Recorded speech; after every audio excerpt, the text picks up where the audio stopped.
अमेरिकेचे अध्यक्ष Donald Trump यांनी रेसिप्रोकल टेरिफ्स अशी एक कल्पना मांडलेली आहे आणि त्याच्यामुळे जगभर आता अस्वस्थता निर्माण झालेली आहे। विशेषतः जगभरचे अर्थतज्ञ असतील किंवा उद्योग जगत जे आहे त्याच्यामुळे या सगळ्या विश्वामध्ये खळबळ उडालेली आहे।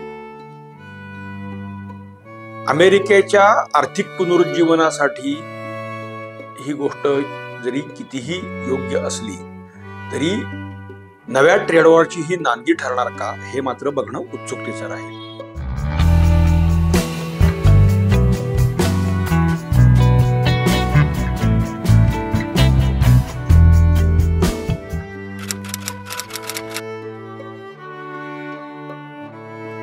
नमस्कार, बोजोस्कोप मध्ये आपल्या सर्वांचं पुन्हा एकदा मनापासून स्वागत आहे। मध्यंतरीच्या काळामध्ये बोजोस्कोपचे काही भाग आम्हाला करता आले नाहीत, काही आमच्या व्यक्तिगत कारणांमुळे आम्हाला करता आले नाहीत, पण आज पुन्हा एकदा आपण या माध्यमातून भेटतो आहोत।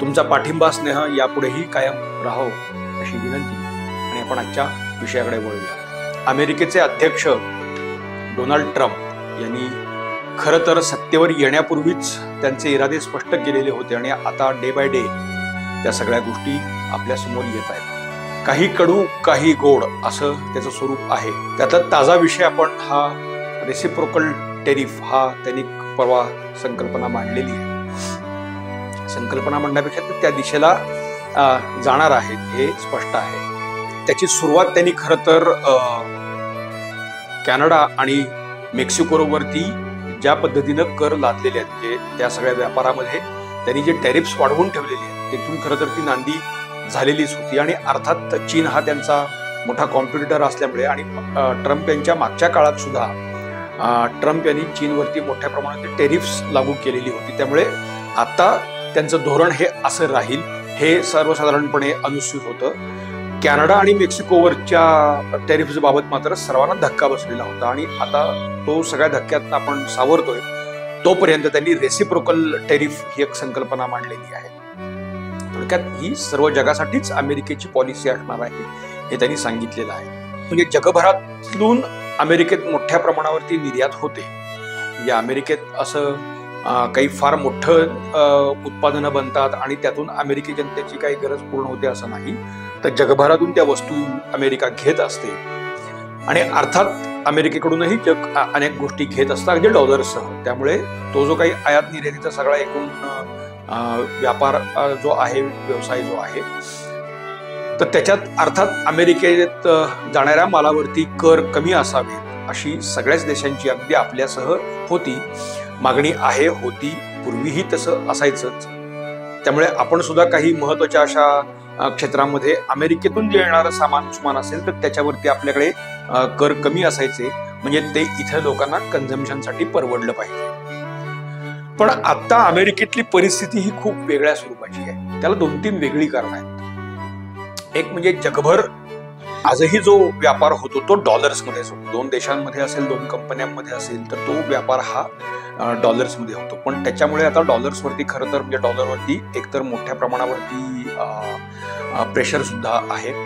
दुसरं, अमेरिकेची अर्थव्यवस्था डोल्ड्रम्समध्ये आहे। या अमेरिकी सरकारने याचं कर्ज इतक्या मोठ्या प्रमाणावरती आहे की ते जर स्विफ्ट झालं नाही तर ते कोलॅप्स होऊ शकेल। म्हणजे आपल्याला ऐकताना सुद्धा हे खरं तर भीती वाटते, पण तशी परिस्थिती आता एक या स्वरूपाची आहे। तिसरा भाग असा आहे की ब्रिक्स सारखे जे देश आहेत किंवा ज्याला आपण थर्ड वर्ल्ड कंट्री म्हणतो, तर या सगळ्या कंट्रीकडून आता एक मागणी व्हायला लागलेली आहे की ब्रिक्सचं एक सामायिक चलन आणलं जावं। म्हणजे जसं युरो हे एक सामायिक चलन युरोपीय देशांसाठी आहे, म्हणजे त्यातल्या युरोपियन युनियनच्या 27 देशांमध्ये ते युरो नावाचं एक चलन चालतं, तर तशा स्वरूपाचं काही एक सामायिक चलन जर ब्रिक्स देशांनी, आता ब्रिक्स प्लस आहे, तर या देशांनी आणलं तर त्या संघटनेतल्या देशांबरोबर त्याला अलाइन असलेल्या देशांमध्ये सुद्धा ते ब्रिक्स सारखं एक चलन हे वापरून याच्यातून अर्थात एकच गोष्ट होणार आहे ती अशी, म्हणजे आता आपण युरोपातल्या देशांबरोबर व्यापार करत असताना आपण डॉलर्समध्ये नाही करत, आपण युरोपमध्ये तो व्यवहार करतो।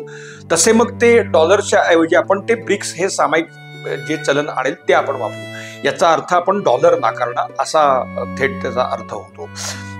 म्हणजे एक प्रकारे डॉलरची जर अशा स्वरूपाची पिछेहाट होणार असेल तर तेही अमेरिकेच्या अर्थव्यवस्थेला आणि अर्थात अमेरिकी समाज व्यवस्थेला सुद्धा त्यातून मोठे चॅलेंजेस किंवा फटके बसणार आहेत.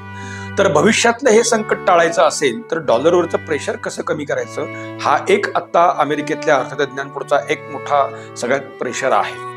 दुसरा एक भाग असा आहे की आपण जर बघितलं तर बेरोजगारी किंवा अशा स्वरूपाच्या सगळ्या गोष्टी ह्या आपण खरं तर यापूर्वीच्या काळात किंवा आजही आपल्याला हे म्हणत असताना अमेरिकेत बेरोजगारी कशी असेल असा आपल्याला प्रश्न पडेल. म्हणजे हे सगळे शब्द किंवा अशा सगळ्या गोष्टी ह्या भारत किंवा अशा थर्ड वर्ल्ड कंट्रीसाठीच पूर्वापार वापरल्या गेलेल्या आहेत. पण आता दुर्दैवाने परिस्थिती अशी आहे की अमेरिकेतल्या अनेक राज्यांमध्ये बेरोजगारीचं प्रमाण कमालीचं वाढलेलं आहे.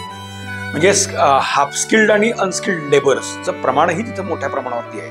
म्हणजे आपल्याकडे ज्या पद्धतीनं शिक्षण व्यवस्था राबवली जाते तर ती अमेरिकेची व्यवस्था स्पृहणीय असं मानायला पाहिजे एका अर्थाने, कारण ते सर्वसामान्यांना परवडणार आहे. अमेरिकेत सर्वसामान्यांना अशा स्वरूपाचं शिक्षण म्हणजे माध्यमिक पर्यंत तुम्ही जाऊ शकाल पण पुढचं सगळं शिक्षण हे खूप महाग आहे. त्यामुळे तिथे शाळेतूनच व्यवसायात आलेली लोक किंवा नोकरीसाठी किंवा हे करणारी लोक आपल्याला दिसतील, म्हणजे तरुण दिसतील. तसं आपल्याकडे होत नाही. म्हणजे उच्च शिक्षणासाठी अमेरिकेत राहणारा माणूस उच्च शिक्षण घेतो आहे तर त्याला त्या फीज किंवा एकूण खर्च परवडत नाही. त्यामुळे मग जगभरचं असं टॅलेंट अमेरिकेत आणणं हे त्या तुलनेत त्यांना सोपं वाटतं. पण पुढच्या काळामध्ये असं आणत असताना देशातल्या या बेरोजगारीचं करायचं काय, खरं तर ती समस्या आत्ताच आणि पुन्हा ड्रग्स किंवा हा जो एक कंपोनंट त्याच्यामध्ये आता येतो आहे तर त्यामुळे अमेरिकी समाज व्यवस्था आता डोल्ड्रम्समध्ये आलेली आहे. हे दुर्दैव असेल तरी हे आपल्याला मान्य करावं लागेल. तर हे काही भविष्यातली चॅलेंजेस लक्षात घेता ट्रम्प जे वारंवार we will make America great again असं जे म्हणतात तर त्याचं एक सूत्र आहे ते अमेरिकेतच उद्योगांना म्हणजे उत्पादन क्षेत्रात अमेरिकेला इन एव्हरी सेक्टर उत्पादन क्षेत्रात अमेरिकेतला चालना अमेरिकेतच ते उत्पादन झालं पाहिजे यासाठी चालना निर्माण करून देणं हा त्यांचा सगळ्यात आता मोठो आपल्याला दिसतो आहे. म्हणजे फ्रॉम पिन टू पियानो अमेरिकेतच बने.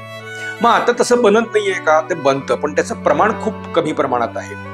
म्हणजे स्थानिक ह्याच्यातले सगळे संदर्भ लक्षात घेतले म्हणजे तिथे त्या उद्योगांना द्यावा लागणारा कर किंवा म्हणजे वेतन हा जो एक भाग आहे म्हणजे ज्याला आपण काय आता लोकांना द्यायचा पगार तर ते त्याचे सगळे नियम खूप हार्ड अँड फास्ट आहेत. तसं जगभरात इतरत्र नाहीये. म्हणून मग इथे गुंतवणूक येऊन इथे त्यांना असं स्वरूपाचे उत्पादन करून घेणं का परवडतं तर अमेरिकेतले wages and laws for the wages हे खूप हार्ड आहेत आणि तिथे तुम्हाला काही करता येत नाही. साहजिकच अशा स्वरूपाच्या वस्तू अमेरिकेत बनायला लागल्या तर त्या कॉस्ट इफेक्टिव्ह असणार नाहीत. अमेरिकी लोकच ते विकत घेण्यासाठी म्हणजे विकत घेऊ शकणार नाहीत. त्या तुलनेत बाहेरून आलेली वस्तू ही स्वस्त असेल.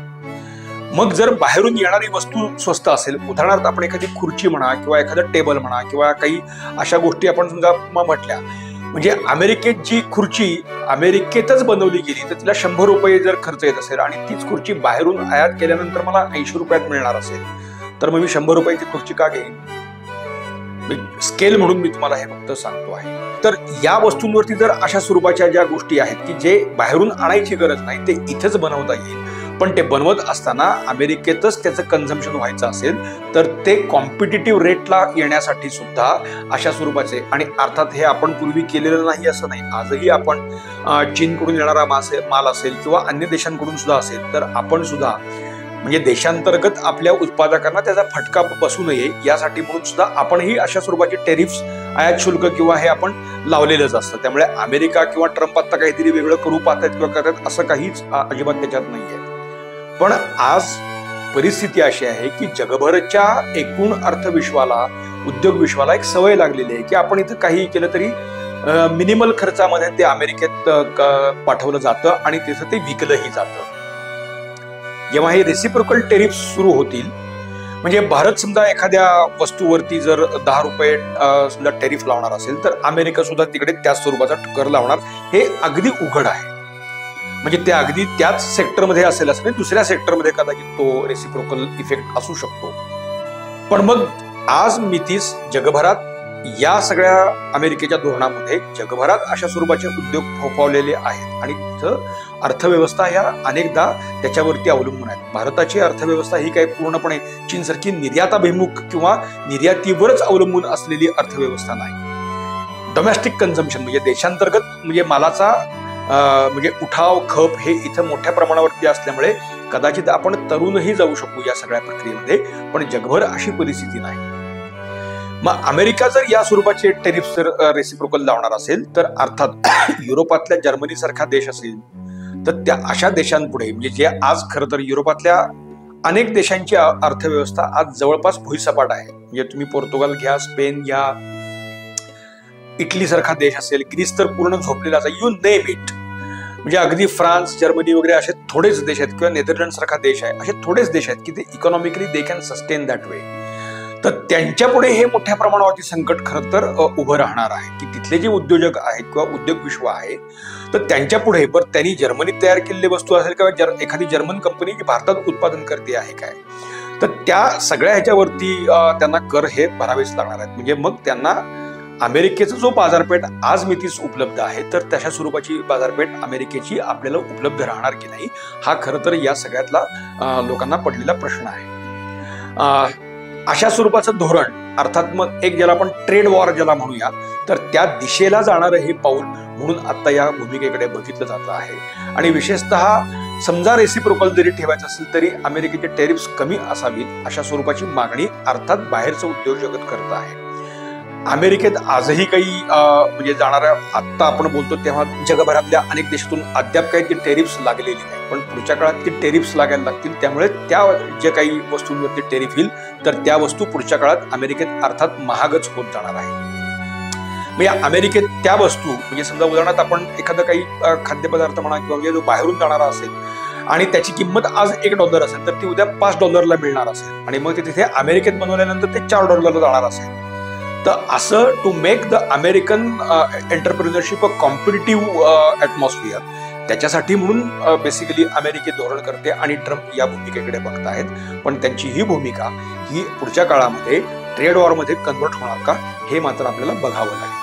अर्थात हे काही एका दिवसात घडणारं नाही आहे आणि शेवटी काय राजकारण म्हटलं की ऍडजस्टमेंट्स असतात, तेव्हा अमेरिका सुद्धा त्याचा टूल म्हणून किती वापर करणार हे यातलं सगळ्यात महत्वाचं म्हणजे एक घटक म्हणून आपण या गोष्टींकडे बघू शकतो. सध्या तरी ट्रम्प यांच्या या भूमिकेमुळे जगभरच्या उद्योग जगतात अस्वस्थता आहे. येणारा काळच त्याचं खरं उत्तर देऊ शकेल. मित्रांनो, आमचा आजचा विषय आपल्याला कसा वाटला आम्हाला आवर्जून सांगा. तुमच्या सूचनांचं स्वागत आहे. लाईक करा, शेअर करा, सबस्क्राईब करा. पाहायला विसरू नका गोजोस्कोप. धन्यवाद.